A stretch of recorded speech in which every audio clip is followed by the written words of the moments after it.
Hello dear students, hello everyone, welcome to ATP star learning platform. Guys, ATP star learning platform में मैं आप सभी का स्वागत करता हूं। So guys, JEE main 2020 is coming near now and like 30 दिन मान सकते हैं हमारे पास कि वी हैव 30 डेज। और ये 30 डेज बहुत ही क्रूशियल है, बहुत ही बड़ी मैराथन रेस रही है। जो स्टूडेंट क्लास 12 में इस साल थे उनके लिए तो मैराथन था ही, खासकर वो स्टूडेंट्स जिन्हें ड्रॉप किया है उनके लिए तो और भी सिनेरियो थोड़ा सा टेंस भरा हो जाता है, क्योंकि काफ़ी सारी अनसर्टेनिटी होती है कि एग्जैक्टली पेपर कैसा आएगा, क्या होगा, टफनेस लेवल क्या होगा। लेकिन याद रखिए, जो चीज़ें हमारे हाथ में नहीं हैं उनके बारे में सोच के समय व्यर्थ करना बेवकूफ़ी है। ठीक है, तो बहुत सारे लोग ऐसा कर रहे होंगे, लेकिन आपको समझदार बनना है, आपको ऐसा नहीं करना है। समझ रहे हो ना आप सभी? तो जो चीज़ें आपके कंट्रोल में नहीं है वो भगवान के ऊपर छोड़ दीजिए, और जो आपके कंट्रोल में, आपके कंट्रोल में क्या है, इस समय सही तरीके से पढ़ना, सही तरीके से काम करना, ताकि जब पेपर होता है तो आपके मार्क्स मैक्सिमाइज हो पाए, ये आप करने को तैयार हो। I hope you are ready to rock guys. ठीक है, तो नाउ द पॉइंट इज, अब आज इस वीडियो के अंदर मैं आपको यही बताने वाला हूँ कि अब आपको मोमेंटम कैसे मेंटेन रखना है, किस तरीके से रिवीजन करनी है, प्रैक्टिस कैसे करोगे, क्या बेस्ट सोर्स रहेगा इस समय प्रैक्टिस करने का, और उसके अलावा टेस्ट देने का क्या फंडा होना चाहिए, एनालिसिस कैसे करना है। बहुत इंपॉर्टेंट बातें मैं आपको बताने वाला हूँ गाइज। तो मेक श्योर इस वीडियो को एंड तक आप जरूर देखें and make sure you hit the like button if you love the video. Okay guys, तो देखिए, सबसे पहली बात, देखो इस समय you have to focus on your strength. देखो, समय बहुत एक्स्ट्रा आपको मिल चुका है ऑलरेडी, ठीक है, और अब जो सिलेबस आपको करना था, ढंग से करना था, वो आप कर चुके हो। यानी अब मेरा रिकमेंडेशन ये रहेगा कि नई चीज़ों के पीछे ना पड़े। नई चीज़ें कि भाई ये चैप्टर भी कर लेता हूँ, ये मेरा रह गया, वो रह गया। अगर रह गया तो कोई बात नहीं यार, इसकी गिल्ट फीलिंग में मत जीना कि भाई इतना टाइम मिला था फिर भी मैंने नहीं किया। कोई बात नहीं, जो हो गया सो हो गया, पता लगे, लेकिन गिल्ट के चक्कर में ये जो समय आगे मिला हुआ है ये भी वेस्ट हो जाए, तो ऐसा नहीं करना तुम्हें। ठीक है, तो पहली चीज़, पहला पॉइंट ये, फोकस ऑन योर स्ट्रेंथ्स या focus on the syllabus which you have already done. जो तुम कर चुके हो उसी पे ही फोकस करना है अब। ठीक है, नाउ द पॉइंट इज, अब रिवीजन एंड प्रैक्टिस, देखो दोनों चीजें एक ही सिक्के के दो पहलू हैं। यानी प्रैक्टिस करने से भी रिवीजन होता है, that is the best way. Theoretical revision की जहां तक बात कर रहे हैं, थ्योरेटिकल रिवीजन के लिए सबसे अच्छा सोर्स होता है शॉर्ट नोट्स, जो आपने खुद का एक तरह से जो चैप्टर नोट्स आपने बनाए होते हैं, क्लास नोट्स आपने बनाए होते हैं, उसका समराइज्ड वर्जन होता है, समराइज्ड वर्जन होता है। और आई होप काफ़ी स्टूडेंट्स ने ऑलरेडी बना रखे होंगे। जिन्होंने नहीं बना रखे उनको भी ये समरी नोट ज़रूर बनाने चाहिए, क्योंकि एग्जाम से पहले याद रखिए वो आपके बेस्ट फ्रेंड होते हैं, मस्त वाले फ्रेंड होते हैं। मतलब बिल्कुल एग्जाम से पहले वही छोटी सी नोटबुक या वो लिमिटेड नोट्स आपको पूरा चैप्टर एकदम बहुत जल्दी रिवाइज करा पाएंगे। तो अगर आपने वो नहीं बनाए तो मेक श्योर आप शॉर्ट नोट जरूर बनाएं। ठीक है, अगली चीज, रिवीजन के लिए एंड प्रैक्टिस के लिए खासकर एनटीए अभ्यास, भाई गवर्नमेंट ऑफ इंडिया की ऐप है, ठीक है, ऑफिशियल ऐप है, और उसका मटेरियल हमने देखा है, कंटेंट हमने देखा है, that is a good quality, अच्छी क्वालिटी कंटेंट है। ठीक है, और समझ रहे हो ना, तो उससे प्रैक्टिस करना बहुत सही है यार। बहुत सारे क्वेश्चंस हैं, उन्हीं को करते रहोगे तो उसी में टाइम चला जाएगा। क्वेश्चन करोगे, गलतियां होंगी, उस कंसेप्ट को इंप्रूव करोगे। इस समय इससे अच्छा सोर्स नहीं है, ये नया मटेरियल है, करने में मजा भी आएगा, रिपीटेटिवनेस भी नहीं होगी। तो this is the best thing which you can do. अब इसमें एक खुशखबरी आपके लिए है, जो आपको शायद पता ही है ऑलरेडी, एटीपी स्टार यानी हम लोगों ने एनटीए अभ्यास के chapter wise question solving start कर दी है। तो अब हमारे साथ भी क्वेश्चन सॉल्विंग एंड डिस्कशन कर सकते हो। ठीक है, एंड अगर आपने अभी तक सब्सक्राइब नहीं किया है चैनल को तो अभी के अभी सब्सक्राइब करेगा। इस make sure you do it right now. Next, देखो टेस्ट आप दे रहे होगे। टेस्ट मेरा मानना है कि मतलब वीकली टेस्ट, आप एक फुल टेस्ट जो है ना, फुल टेस्ट वो वीकली दो। और चैप्टर वाइज टेस्ट जो होते हैं ना, टाइम बाउंड टेस्ट, जो एटीपी स्टार ऐप में फ्री ऑफ कॉस्ट अवेलेबल है, ठीक है ना, टाइम बाउंड टेस्ट होते हैं। मतलब आप खुद का टेस्ट अपने आप क्रिएट कर सकते हो ऐप के अंदर, हमारी जो एटीपी स्टार ऐप है। ठीक है भाई, फ्री ऑफ कॉस्ट अवेलेबल है ना। नहीं तो पॉइंट इज दैट, वहां पे आप क्या कर सकते हो, रेगुलरली टाइम बाउंड प्रैक्टिस कर सकते हो रोज। ठीक है, चैप्टर के 25 क्वेश्चन सेलेक्ट किए और उससे क्वेश्चन करने शुरू कर दिए, है ना। So that facility is available in the app. उससे आप टाइम बाउंड प्रैक्टिस रेगुलरली कर सकते हो, क्योंकि हमेशा अब तुम्हें ना एग्जाम मोड में रहना है, हमेशा तैयार रहना है एग्जाम के लिए। यानी simple normal without time practice करना अब फायदे का सौदा नहीं है। शुरुआत में जब हम पहली बार चीज़ों को सीखते हैं तब तो विदाउट टाइम करना चाहिए, क्योंकि हमें पूरा ढंग से एनालाइज करना होता है। लेकिन अब आप टाइम बाउंड प्रैक्टिस ही करें। ठीक है, उसके लिए आप हमारी ऐप का, एटीपी स्टार ऐप का यूज़ कर सकते हो। टेस्ट देने के लिए आप जो टेस्ट सीरीज आपने ज्वाइन कर रखी है उसका यूज़ करिए, या एनटीए अभ्यास से भी आप टेस्ट दे सकते हो, कोई दिक्कत वाली बात नहीं है।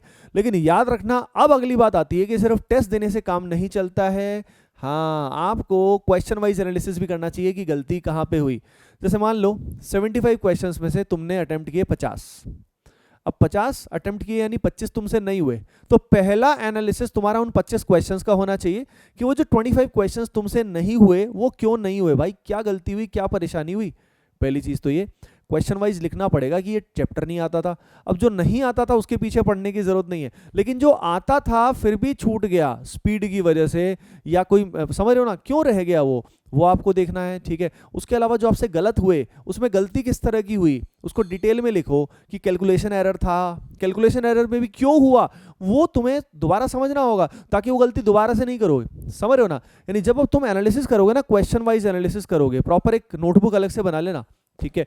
तो जब तुम क्वेश्चन वाइज एनालिसिस करोगे तो विजुलाइज करोगे कि यार ये हुआ था मेरे साथ एग्जाम में जब मैंने पेपर दिया था और ये मुझे नहीं करना है। यानी बहुत ज़्यादा पेपर देना मैं रिकमेंड नहीं करूंगा, मैं रिकमेंड करूंगा कि पेपर तो आप वीकली एक दे लो, दैट वुड बी फाइन, ठीक है, उतना काफ़ी है। लेकिन आप टाइम बाउंड प्रैक्टिस रेगुलरली करो, नहीं तो हम क्या होता है हम गलती करते हैं और सीखते ही नहीं है, अगले एग्जाम में वही मार्क्स रहते हैं। यानी आप में से बहुत स्टूडेंट्स को ऐसा लग रहा होगा कि सर मार्क्स हमारे स्टेगनेंट हो गए, लगभग इतने से ही मार्क्स आ रहे हैं, ठीक है। वो बढ़ सकते हैं, वो बढ़ाने का सबसे अच्छा तरीका है, मैं बता रहा हूँ आपको, नए चैप्टर करना नहीं, क्वेश्चन वाइज एनालिसिस करो और जो एग्जिस्टिंग तुम्हें आता है उसको आपको मतलब मस्त लेवल का करना है यार, ताकि एग्जाम में सब याद रहे और कॉन्फिडेंस भी उससे बढ़ेगा। देखो इस समय अपनी कमजोरी को देखोगे तो कॉन्फिडेंस तुम ही बताओ बढ़ेगा या कम होगा। जैसे हमारी सब में कुछ ना कुछ कमजोरियां होती है और अगर हम हमारी कमजोरियों पे ध्यान देंगे तो नुकसान ही होगा, मोरल डाउन होगा। याद रखना, the thing on which you focus magnifies, जिस भी चीज़ पे आप फोकस करोगे वो मैग्नीफाई होता है। अगर आप अपनी वीकनेस पे फोकस करोगे तो आपको इतनी बड़ी दिखेगी कि यार शिट ये भी नहीं किया मैंने, ये भी नहीं किया, वो भी नहीं किया। और अगर आप स्ट्रेंथ पे फोकस करोगे कि भाई इतना सारा कर तो लिया मैंने, तो जो तुमने किया हुआ है इस समय उसी पे फोकस करना है, बिकॉज उसी को मैग्नीफाई करना है।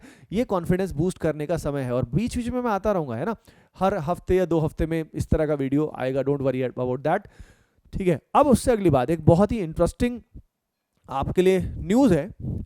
एग्जाम अपने 18 से चालू हो रहे हैं, ठीक है ना। उससे पहले 7 दिन का एक फाइनल कोर्स होने वाला है, आने वाला है, एक माइक्रो कोर्स, छोटा सा कोर्स आने वाला है एटीपी स्टार का, ठीक है। ये जो कोर्स है इसके अंदर क्या होने वाला है मैं तुम्हें बता देता हूं। इसके अंदर तीन क्या होने वाले हैं, 3 टेस्ट होने वाले हैं, फुल टेस्ट होने वाले हैं, बिल्कुल जेईई मेन जैसे रियलिस्टिक टेस्ट है, ऑल इंडिया टेस्ट है, अक्रॉस द नेशन बहुत सारे स्टूडेंट्स उनको देने वाले हैं। टेस्ट होगा डिस्कशन होगा, टेस्ट होगा डिस्कशन होगा। ये हमने इस तरीके से डिजाइन किया है कि फाइनल एग्जाम होगा उससे पहले ये 3 एग्जाम आप एक बार दे चुके होगे, टेस्ट दिया एनालिसिस किया, टेस्ट दिया एनालिसिस किया, और ये बिल्कुल रिलेवेंट होगा, समझ रहे हो ना, बिल्कुल एग्जाम जैसे रियल है ना, आपको फील आएगी कि हाँ यार जेईई मेन ही दे रहे हैं हम, तो बिल्कुल उस तरीके से हम इसको डिजाइन कर रहे हैं, ठीक है। तो ये 7 दिन पहले, मतलब 7 दिन का कोर्स होगा जिसमें 3 टेस्ट होने वाले हैं, ठीक है। अब इसकी डिटेल लगभग हम उससे पहले ही बताएंगे, अभी बताने का फायदा नहीं है, लेकिन ये बहुत अच्छा रहेगा आप सभी के लिए, ठीक है ना, उस समय के लिए, ओके। नेक्स्ट अगली चीज मेंटल रिवीजन। भाई देखो जो भी आपने किया है फाइनली दिमाग ही आपका सबसे बड़ा हथियार होता है। एग्जाम के अंदर क्या होता है, जब क्वेश्चन कर रहे होते हैं तो एकदम से दिमाग से ही फॉर्मूला आ रहा था, सब कुछ सारा कुछ हमारे इधर भरा हुआ है, समझ लो, प्रोसेस सब कुछ यहीं पे है भाई। तो अगर सब कुछ यहीं है तो इसके अंदर मेंटल रिवीजन करना बहुत जरूरी है, यानी कंसेप्ट मैप, माइंड मैपिंग, हर एक चैप्टर को जो आपने समरी किया है ना वो समरी आपके दिमाग में होनी चाहिए, जो भी आपने समरी किया हर चैप्टर की पूरा कनेक्शन होना चाहिए, है ना। उससे क्या होता है, इवन मैं बता रहा हूँ मेरे दिमाग में ये तक था आईआईटी जेईई में एग्जाम देने से पहले कि यार कौन कौन से टाइप का क्वेश्चन आ सकता है, लिमिट्स में कैसे कैसे क्वेश्चन आ सकते हैं, ऑप्टिक्स में कैसे कैसे आ सकते हैं, समझ रहे हो, वो कैटेगरी तक दिमाग में होती है। जैसे ही वो कैटेगरी का क्वेश्चन आया खट से इन्फॉर्मेशन एग्जाम दिमाग से लिया और क्वेश्चन खट से करना चालू। यानी अपनी पूरी इंफॉर्मेशन को ऑर्गेनाइज करना है अपने ब्रेन में, और उस ऑर्गेनाइज को कैसे करते हैं उसको बोलते हैं माइंड मैपिंग। और मेरा एक वीडियो यूट्यूब पे काफ़ी पॉपुलर है माइंड मैपिंग से रिलेटेड, आप उसको देख सकते हो, you can see that video, है ना, इफ यू वांट, ओके। अगली इंपॉर्टेंट बात, yes, health care and chill. भाई इस समय आप समझ रहे हो यार सिचुएशन जेन्युइनली वर्स है, ठीक है, और आपको अपना ध्यान रखना बहुत ज़रूरी है, पॉजिटिव एटीट्यूड मेंटेन रखना है, ठीक है। यू नो अननेसेसरी न्यूज़ से और दुनिया में बहुत कुछ चल रहा है सिनेरियो, उससे परेशान होने की ज़रूरत नहीं है। Keep yourself away from it, समझ रहे हो ना, क्योंकि तुम्हारे लिए एग्जाम बहुत इंपॉर्टेंट है यार, समझ रहे हो। अगर तुम इससे डिस्ट्रैक्टेड होगे, परेशान होगे तो क्या फ़ायदा। तो इसका सोल्यूशन, प्रैक्टिकल सोल्यूशन मैं ये बता रहा हूँ, कीपिंग योरसेल्फ बिजी, प्लान रखना, शेड्यूल बनाना, उसको प्रॉपरली फॉलो करना, that is very very important. Health का ध्यान देना, थोड़ा सा अगर आप वॉक करते हो, रनिंग करते हो, इम्यूनिटी बूस्ट होगी, सही न्यूट्रिशन लो, प्रॉपर एडिक्वेट स्लीप लो। ये नहीं कि बस जगे रहने, सिर्फ जगे रहने से, याद रखना, सिर्फ जगे रहने से पढ़ाई नहीं होती, पढ़ाई करने से पढ़ाई होती है। समझ रहे हो ना, मतलब कुछ आउटपुट निकलना चाहिए।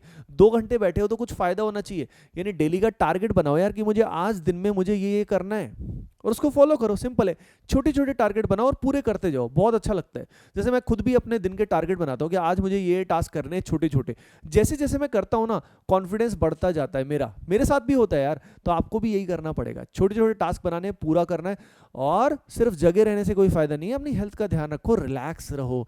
जितना रिलैक्स रहोगे, दिमाग पे प्रेशर नहीं पड़ेगा, और एग्जाम में भी आप अच्छा परफॉर्म करोगे। डोंट वरी, एग्जाम में भी अच्छा करोगे यार, डोंट वरी, ठीक है ना।